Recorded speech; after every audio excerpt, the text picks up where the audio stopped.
Mum! Dad's got another tattoo! We decide that we're not going to buy a Ferrari, and not just because we can't afford one. How long ago exactly was 20 years ago? And Richard fails to follow some basic fucking instructions as we navigate midlife. Hello and welcome to episode 5 of Mum, Dad's Got Another Tattoo, the Midlife Crisis podcast. Episode 5, Brownie. Now, I've been reading that apparently 90% of all podcasts fail after episode 3. What do you think about that? We're in the top 10% of podcasts of all time. Yeah, the amount of podcasts, but probably not the listenership. True. But that's impressive. True. No, I'm pleased. I'm enjoying it. I'm enjoying doing this. It's part enjoyment, part catching up with friends. Yeah. Part therapy, would you say? Yeah, definitely. I find when the family are out, it's a good way to catch up and talk nonsense. But we do this anyway. That is true. So why not let other people join in the fun?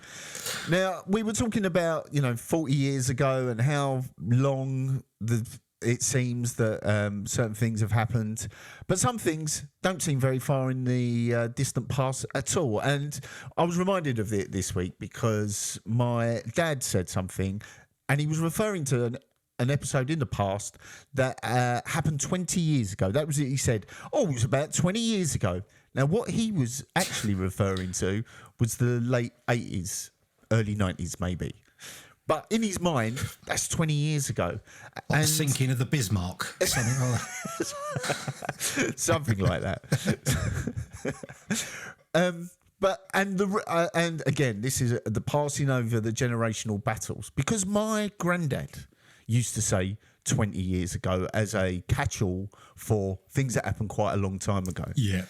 And this was bought, I remember very clearly something that happened about 20 years ago, actually, around 2005, 2006, something like that. And they were moving out of their flat that they'd lived in East London for 40 odd years, and they were moving closer to my mum in dear old Essex. And they were getting all their stuff together, and he comes down the stairs in this coat, a really smart coat, like an overcoat. It looked really nice. I had never seen him wear this, so God knows where it had come from. So I said to him, he said to me, "What do you think of this?" I thought it looks very nice on you. I think you look very smart. He goes, "Do you want it?" I went, well, not sure. I went, "How old is this?" And he said, "I bought it about 20 years ago." So on this timeline, we're looking, I don't know, not 80s, early 90s maybe. And I said, "All right, I'll try it on." I tried it on. Didn't really fit that well. I'm a little bit taller than him and he'd shrunk over the years as well. But as I'm putting it on, trying it on for size, I put my hand in my pocket and no word of a lie, I brought out a library ticket in that pocket. On that library ticket was the date 1967. A 40-year-old car. I mean, it was nice. They don't make them like that anymore, but sadly not for me. Do you know what the scary thing is? The scary thing is I had exactly the same scenario with my dad, and I'll try and dig out the photo. He went to me.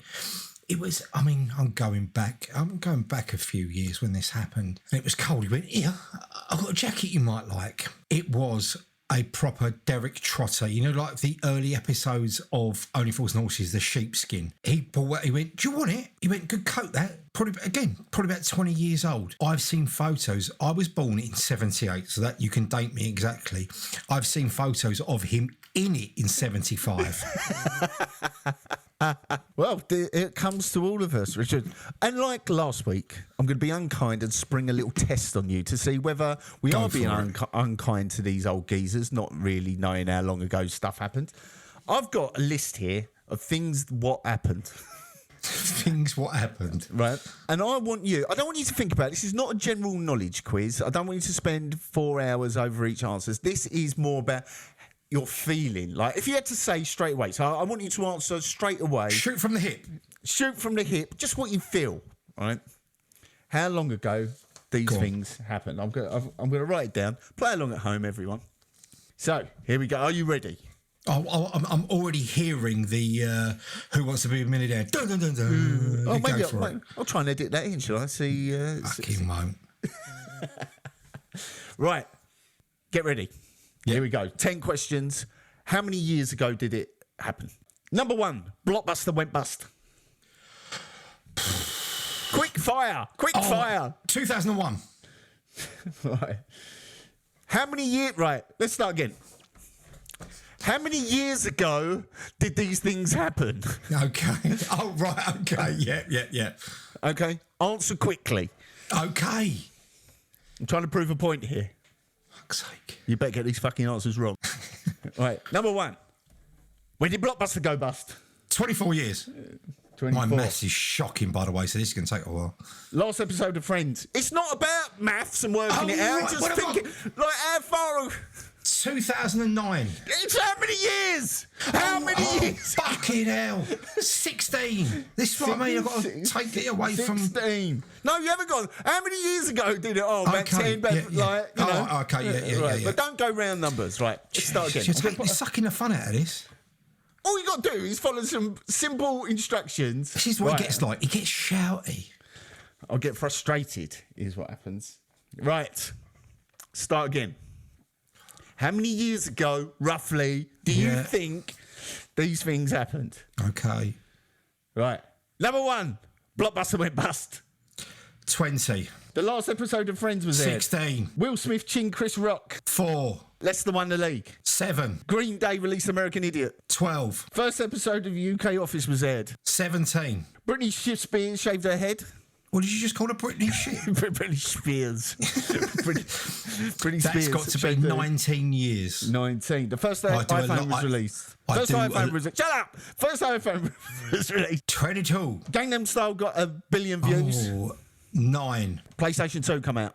I should get this. I'm a gaming wanker. 17. 17. Right. How do you reckon you did?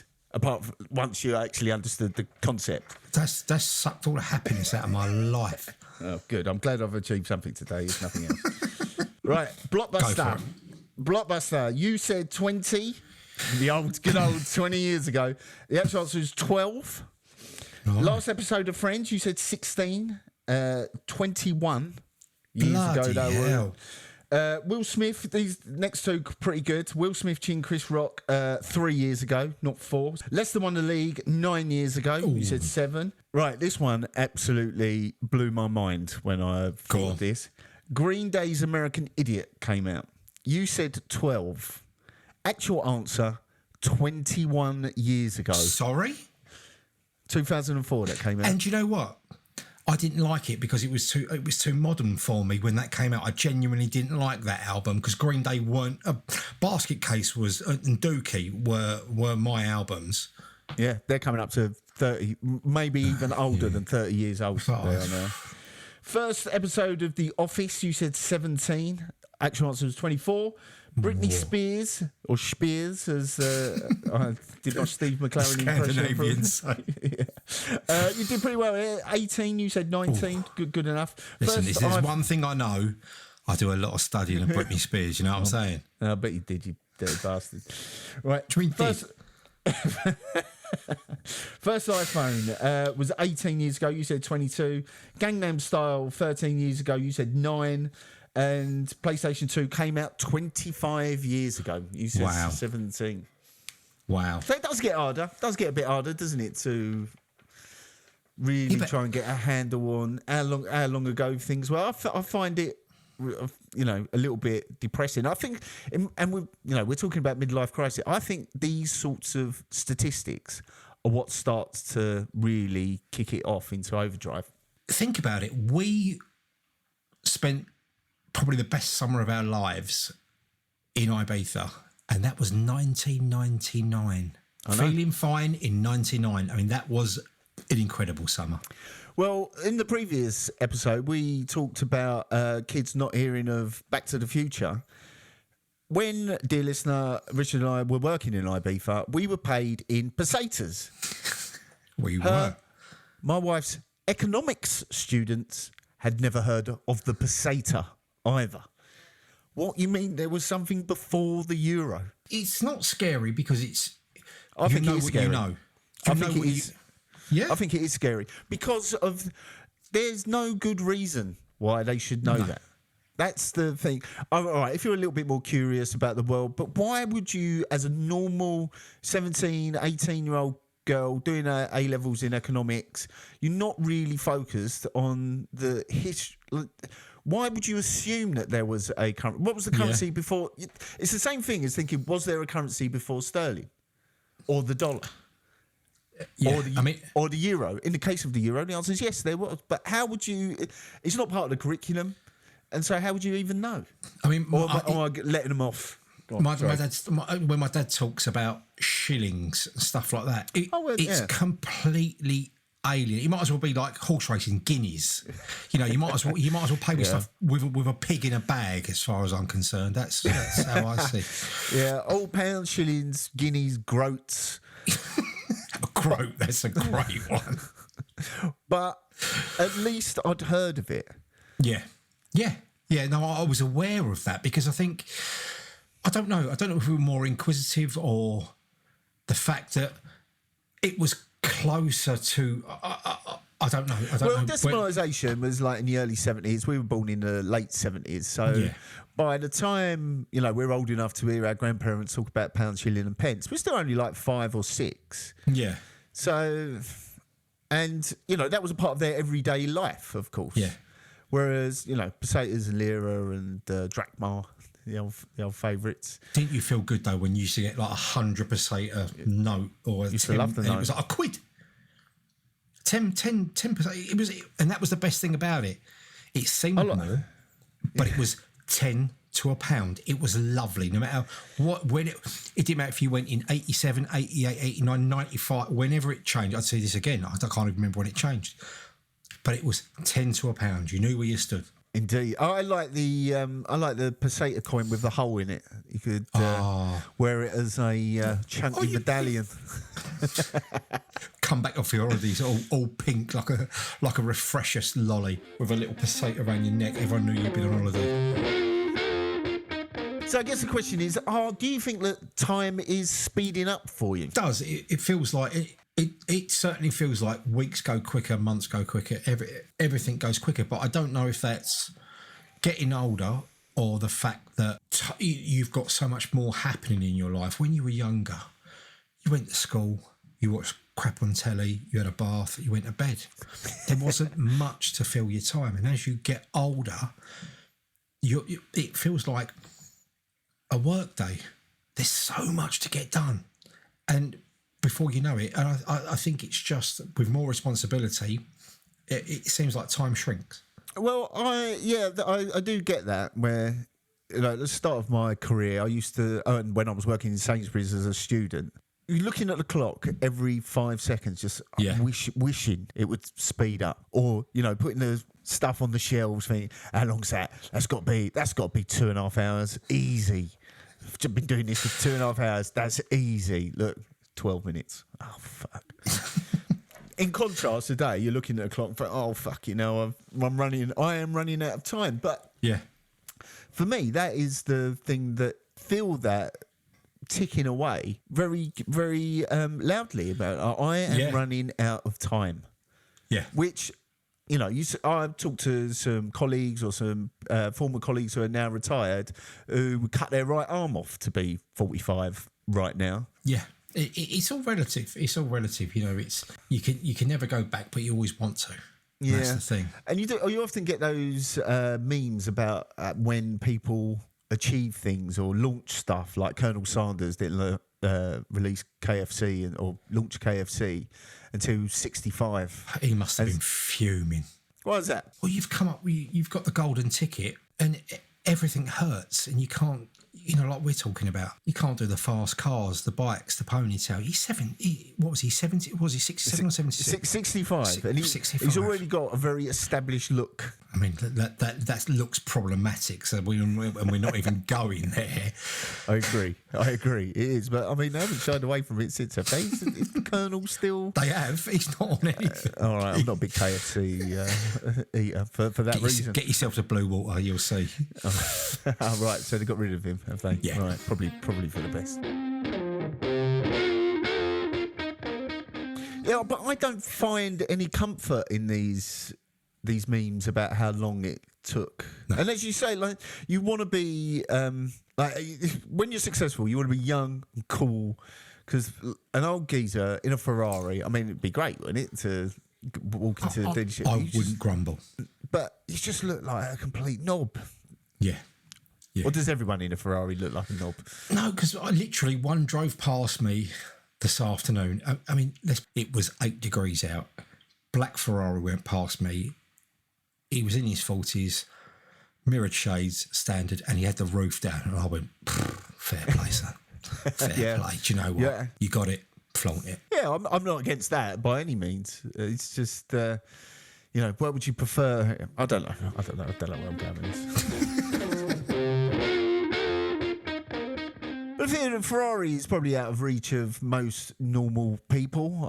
I think it's fair to say that. But is that part of the midlife levelling up that you're trying to do? The idea that you know, but let's look at it in a positive way. We want to look at these things in a positive way, and the idea that midlife crisis isn't necessarily self-destruction, and indeed that's part of the reason we launched this podcast, is that we want to move away from those self-destructive cliches, and sometimes it's about just making better choices. So maybe instead of buying a Ferrari, you get into road cycling.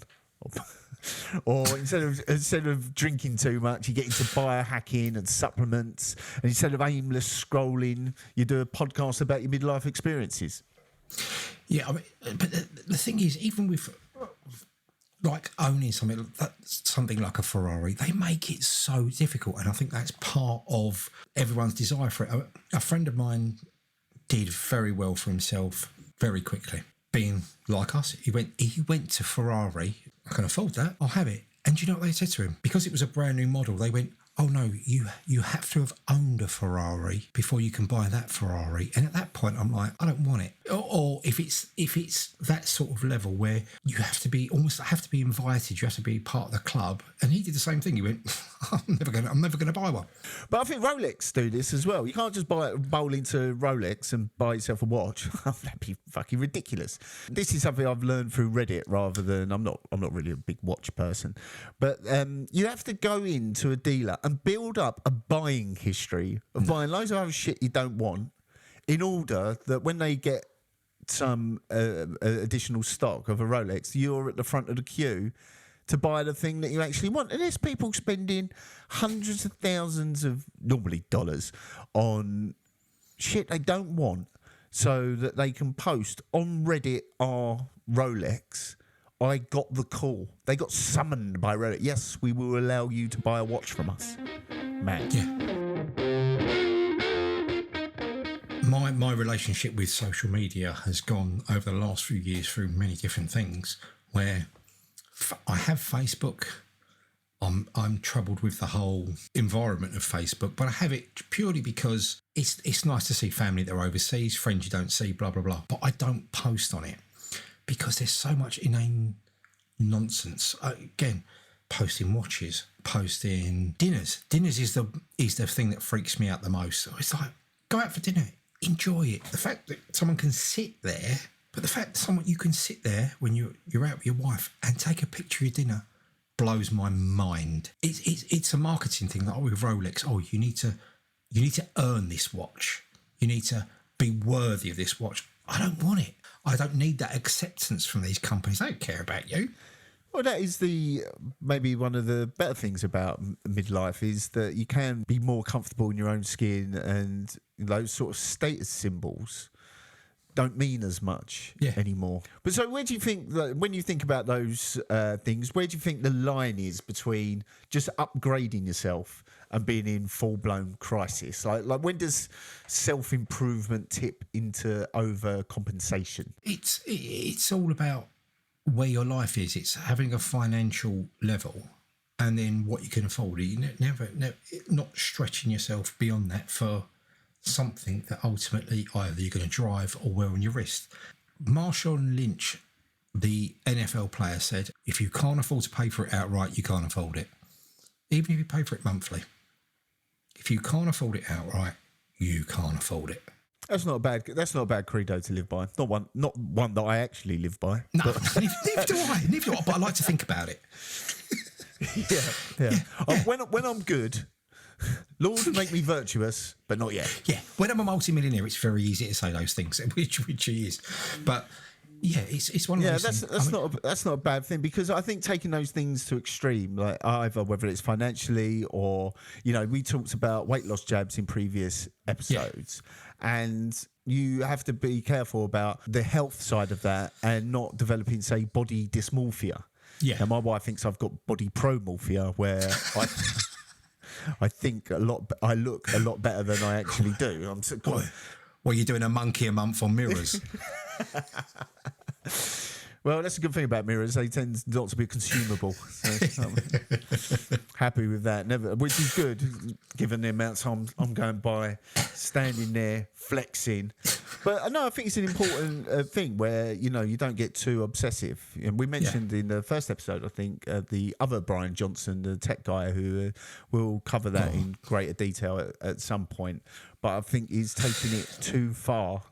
Well, he's taking it beyond the boundaries, and for what reason? I mean, we can look into that, but it's definitely that would be something that I think would affect your relationships, and maybe that is the key. When things start to affect the relationships that you hold dear to you, maybe it's a time to reassess. Now, my tattoo and testosterone version of this is, relatively unburdensome on my family, and to a large extent they've been the beneficiaries of it as well, where I've got more energy. I feel like I can be a better father and a husband because of it, just simply because I've got more energy. So that's a good thing. I do go to the gym and try and carve out the time for that, but I'm not obsessive about it. But they're all good things. They're all positives for your life and the family's life. But the testosterone thing, I've been meaning to talk to you about it, and we're better than the podcast. I think in the next episode, I would like to, because you know me, I'm open to these things, but there's stuff I want to talk to you about it, where my, not reservations, but the questions I want answered about it before I go balls deep and end up like Triple H. Well, I'll tell you what we'll do. So next episode, we'll talk about the testosterone journey that I've been on, and I've been eulogising it to my friends and family. But I should say there are things to consider about that, whether it's family health history, your dosage, the research that you should do ahead of time, and after that, at some point, we'll have an actual testosterone replacement therapy doctor come on. Brilliant. To answer those questions. That's what I want. That's what you want?